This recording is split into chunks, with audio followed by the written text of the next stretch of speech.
All right, welcome to week 4. This is video 12, Eugenics and Eugenic Thinking.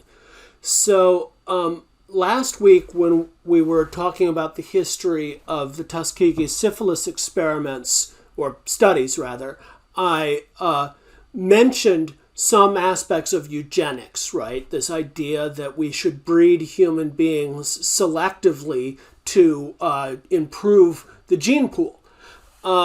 I want to go into more detail about it this week because Skloot, in her book, gives us a bit of the history of attempts to create immortal cell lines like HeLa, and talks about this guy Alexis Carrel, who previously and completely fraudulently claimed to have created a immortal cell line, and was also a eugenicist and a Nazi. So I think it's important to understand more of the history of this going forward. And so that's why I had you read a couple essays on the history of eugenics, a couple magazine articles, and I also had an exercise about a meme that I've seen circulating on the internet fairly commonly in a couple of different forms. And so I want to use this meme as a way to get into thinking about eugenics and what exactly is the attitude behind the eugenics program. Because it's more than simply a recommendation that we try to do something, which may even seem on the surface to be a reasonable thing to do. It certainly did for very many people for a very long time. But underlying this are a bunch of assumptions. So I just want to talk about that. So the slogan I've seen in the past in various forms is that stupid people shouldn't breed. And there was one meme that featured a picture of Honey Boo Boo and her mother wearing tacky outfits and saying this. Rather, the meme gives this slogan. And this is appealing to a lot of people, I think, because you look at someone and you might instinctively say, God, what a bunch of morons. Whole family of morons. And it plays into a bunch of assumptions. I want to talk about the assumptions, though.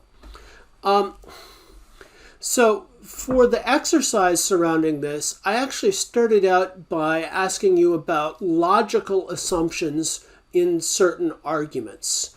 So the first example was a biologist identifying an elephant as an African elephant rather than an Asian elephant. She lists a bunch of things that are true of the elephant she's looking at. There's a logical assumption being made here that the things she's looking at are ways to tell the difference between kinds of elephants, right? Anytime you make an argument, we talked about the basics of argument in the previous week, you're going from premises to conclusion. In order to get from those premises to that conclusion, there are assumptions you are making. So if you're looking at an elephant and the female has tusks, and you infer that it must be African, that's because you know something about the difference between African and Asian elephants that you're assuming. So why did I go into this when I'm actually want to talk about eugenics and an internet meme? Well, this internet meme is making assumptions, and some of them are purely logical, right? In order for this person to have this slogan, there are other things that they have to also believe. So I just want to talk about, there are a lot of assumptions that you could talk about in this meme, but I just want to talk about 4, and the first 2 are purely logical. The person saying this is assuming that intelligence is inherited genetically. If you say stupid people shouldn't breed, you are assuming that stupid people have stupid children, automatically. And even deeper than that, you are assuming that there is a thing called intelligence, which is a single thing that is measurable. And honestly, if you think just about people you realize I think you'd realize right away that people are sometimes really smart in some ways and really dumb in others. So without even saying that, in IQ tests are bullshit, you would still might want to say, well, maybe intelligence isn't one single thing. Maybe it's a whole bunch of things. There are other assumptions being made here that there are prejudices that are being played on that actually are also important for understanding eugenics. And one is that reality star Honey Boo Boo and her mother are stupid, right? Because they look like white trash. And so the meme is playing on stereotypes about poor white people in order to boost its own credibility. And I would also argue that there's a certain amount of fat phobia here. The fact that these people are hefty, they have bodies that don't necessarily look like model bodies, are also plays into your prejudices against them. And because of that, it makes the meme seem more credible. Basically, lurking in the background of this meme is the idea that fat people are less intelligent. All right, so let's talk now about the history of eugenics. One of the things that Skloot mentions is this guy Alexis Carrel, who long before George and Margaret Guy claimed to have created an immortal cell line. And Alexis Carrel was a famous scientist. He won a Nobel Prize for his work on suturing blood vessels and work on organ transplantation. But his immortal cell line was just fake.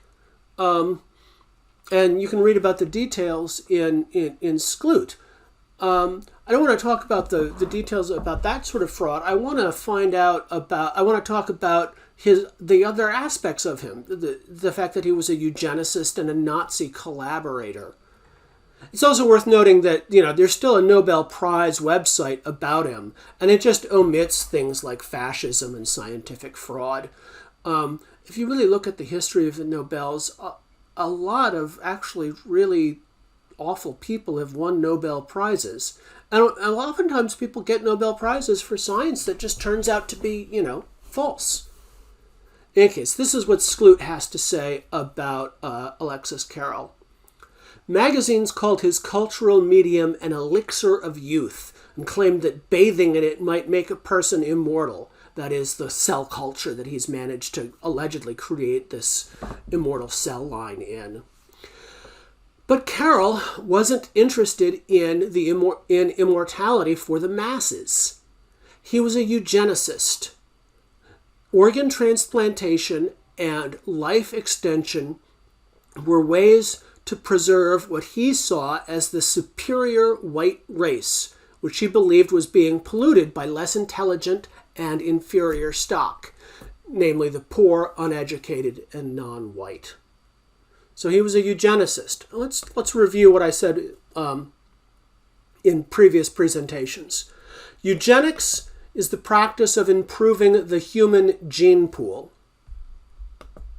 And prior to World War II, it was common for people of all political stripes to believe that the human gene pool should be improved by selective breeding.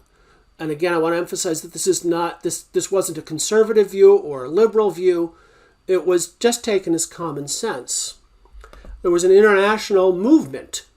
And so I showed this eugenics logo previously from the International Eugenics Conference of 1921. The important thing is that from basically about 1865, when the term was coined, to 1945, eugenics was an organized movement spanning the whole globe. This is a picture of a Fitter Families competition from a county fair or maybe a state fair where people would show off their prize cattle, and they would also show off their families that had allegedly been bred like cattle to be fitter. So here's another Fitter Families place where a Fitter Families competition was being held. Here's a scorecard. Here's an exhibit I showed you before, and I want to emphasize this because this is where the real underlying idea behind eugenics comes out. It's not just the possibility that we could breed humans like cattle, which might even superficially seem to have some appeal. It's the slogan on the left-hand corner of this eugenics exhibit, upper left. Some people are born to be a burden on the rest. The idea is very specifically that certain people, because they are genetically inferior, are bringing the rest of us down. And this was an idea that was pioneered in America and then picked up in Germany.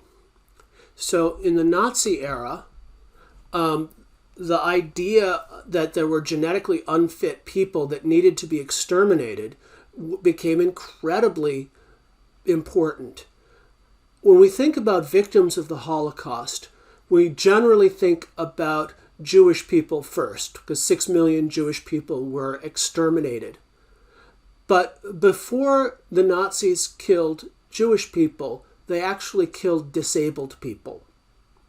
The Nazis had a whole bunch of enemies: Jews, gypsies, homosexuals. And the disabled went first. And people were killed because they were believed to be genetically unfit. One of the things about the eugenics movement was that it was, during the period of time that it was around, bound up with all sorts of mainstream science and mainstream scientific foundations. So this is Francis Galton. He's actually more important for the eugenics movement than someone like Alexis Carrel. And he's also more important for the history of science. Galton is the founding father of statistics. If you take a statistics course, you are using mathematical tools that he developed. The basic idea of a statistical correlation is something that he developed. He is also the founder of the eugenics movement. He coined the term eugenics, and all of the math and science that he did to advance the people that he felt were genetically superior. So this presentation isn't just about eugenics, it's about what I'm labeling eugenic thinking. Other people have labeled this too.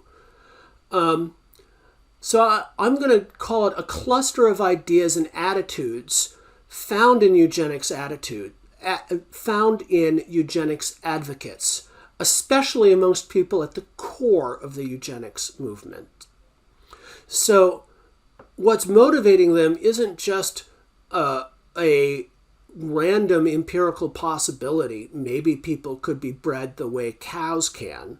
And I want to emphasize this, they can't. All sorts of reasons, from just the fact that, our breeding cycle is too long. We live a long time and we don't have many children, to the fact that there isn't identifiable variation in the traits that people care about. Domestication is something that can't always happen to an animal. But the empirical falseness of assumptions that the eugenicists were making is underlied by a bunch of motivations. Why are you driven to this, to do something that's actually bad science? So this is just a tentative list that I put together. But, this is standard. Other people will see this. Other people will agree to this, right? First of all, a huge variety of prejudices. Racism and classism are the most prominent ones. That is, they are assuming that people of other races than they are, and poor people aren't just different, they're worse. right? Another one thing to include here is what gets called ableism. And ableism isn't as well known as racism, but it should be. I'm going to zip ahead for a second. Ableism is negative beliefs and attitudes towards people who are disabled or perceived as having disabled, or perceived as being disabled, as well as the social structures that exclude and marginalize or oppress disabled people. So here at LCCC, we have an Office of Accessibility, and the goal of that is to make our institution accessible to people with disabilities. They could be physical disabilities, like blindness or deafness. They could be mental disabilities that you need to adapt your teaching to. And all of this is an attempt to fight ableism. Ableism is a core idea also behind eugenics. So eugenics doesn't just have a long list of people they feel are inferior. There's a strong emotional sense of contempt and disgust for them, right? It's not just an abstract belief. It is an emotional response that drives behavior. I'll mention an example of this kind of emotional response that, I'm going to say it anyway. Donald Trump said that he didn't want disabled veterans in a parade because he felt that they would be a downer for the audience. This is an example of not just ableism and not just contempt for veterans, but really this emotional feeling of contempt and disgust for the disabled, which Trump exhibits continuously. So there's also a broad social idea here. There's a sense people who are engaged in eugenics are often obsessed with the idea that society is in decline and it's being overwhelmed by increasing numbers of people believed to be inferior. So there's this sense that the wrong kind of people are breeding too much. And this is bringing down society from a once great era. Eugenicists tend to be obsessed with the idea that there's a single measurable quality called intelligence. And so the whole history of IQ testing, and in fact standardized testing in general, is bound up with the idea that we could just begin to rank everyone by intelligence. And there would be one class of people who are smart. And when they're smart at everything. And one class of people who are stupid. And when they're stupid at everything. I know a lot of people in education have tried to come up with different classificatory systems for intelligence. They try and say, well, intelligence isn't one thing, and then it's many things. But whenever you actually try and list the many things, I found this out at my son's school, that they still classify people as visual learners or audio learners or kinesthetic learners. And those classifications don't work either. I'm getting off topic. The core idea is that you could pin something down as intelligence and then label people with intelligence and assume that all of their children are going to have that label as well. Underlying all of this, and I think this is the deepest error in eugenic thinking, is an extremely restricted sense of human flourishing. There's an idea that there's one way to be an excellent human being, and everyone who is different is bad. And I really feel like that kind of fear of human diversity is the deepest issue underlying eugenic thinking. All right. So one thing it's common to do is separate negative eugenics from positive eugenics.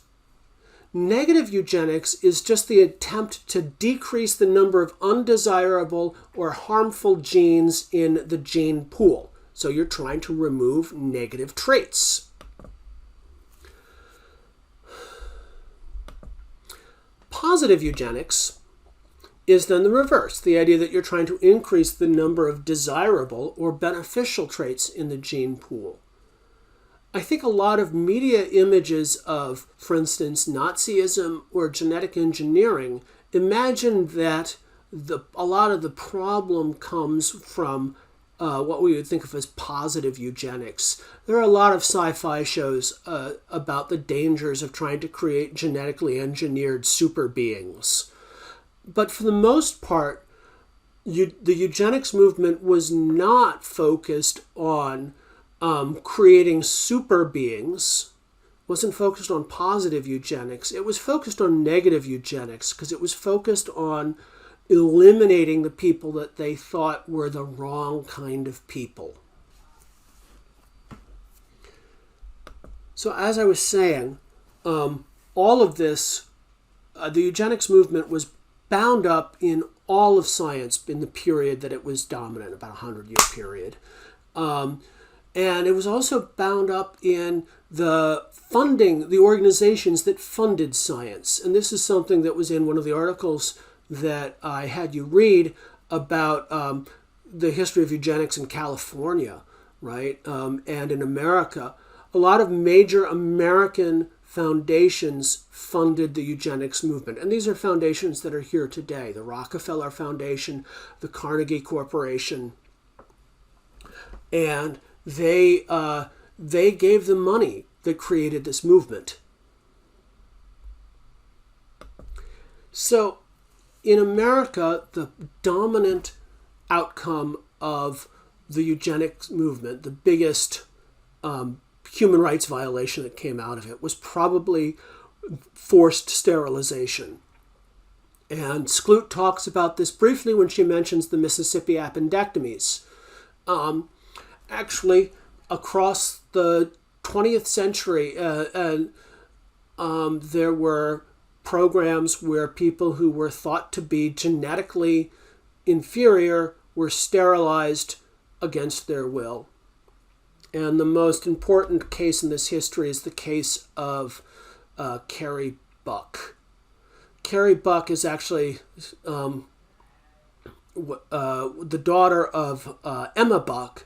There were generations of people that were declared unfit. So Emma Buck was abandoned by her husband. She was accused of immorality, of prostitution, of having syphilis, and she was committed to the Virginia State Colony for Epileptics and the Feeble-Minded. Her daughter was raised by foster parents who mostly used her for housework. It's pretty clear from the record that they had their main children, their actual biological children, and then the foster child was there as a servant. Carrie Buck became pregnant after being raped by a member of her foster family, and she too was committed to the Virginia colony for epileptics and the feeble-minded. She was forcibly sterilized. Her daughter Vivian actually did fine in school, but died at age 8. One important thing here is that there was never any evidence that anyone in the Buck family had any cognitive disability.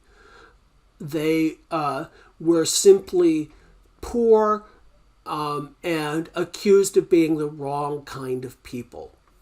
Nevertheless, the United States Supreme Court upheld, in a decision that still stands, the forced sterilization of Carrie Buck. The majority opinion was written by Oliver Wendell Holmes. There he is with his very distinguished-looking mustache, and it was never overturned. It's still law. And you can read this full quote here from his opinion, but the most famous line from his opinion was that 3 generations of imbeciles are enough. Again, I would like to emphasize that the Buck family had a lot of hard luck. There's no evidence that they were imbeciles. All right, so this was a huge movement. What happened? What happened was the Holocaust. And so actually, a trigger warning, the next slide is a slide from a concentration camp. It features a pile of bodies. But let's, if you can look at it, I encourage you to look at the truth of the Holocaust with your eyes open. So this is U.S. Senator Alban Barkley touring Buchenwald. He's looking at a pile of bodies.